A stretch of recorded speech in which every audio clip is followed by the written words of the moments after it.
ganhar pessoas que se engajem com a nossa proposta de mudar o rumo das coisas.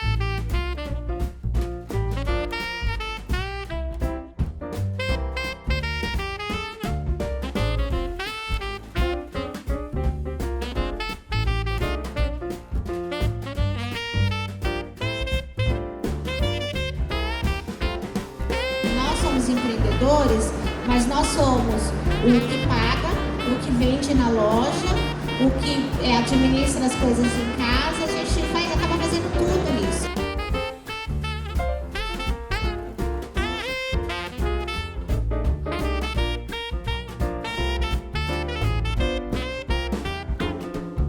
A música, o cheiro, aquele carinho que você vê em torno de cada cantinho da decoração, isso fica. São aquelas memórias que realmente ficam guardadas. A gente pode pensar que são pequenos detalhes, mas todos eles juntos fazem diferença.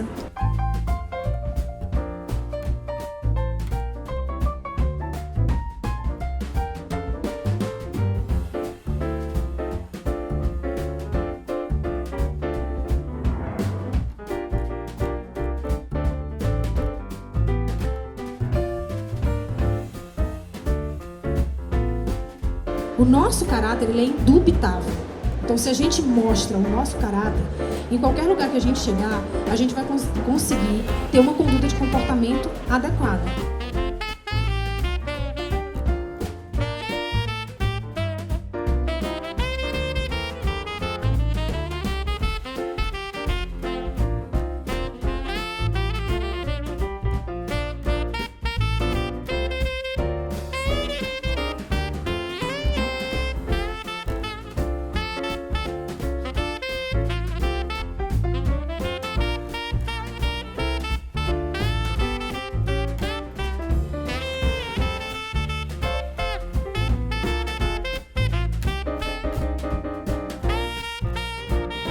Eu estou airando o vinho, eu estou fazendo o processo que o decanter vai fazer. Eu estou sacudindo o líquido aqui e ele está batendo nas paredes aqui da taça, não tá? Por fato da taça sem cristal, a taça é porosa. Ela quebra as moléculas do vinho mais fácil.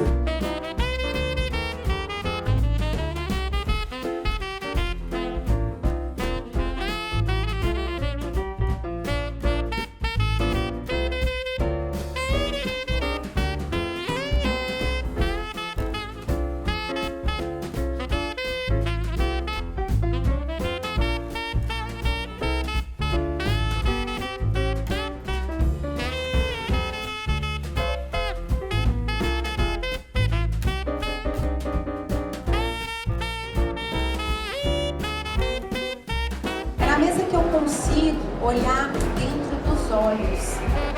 É na mesa que eu consigo entender o que está acontecendo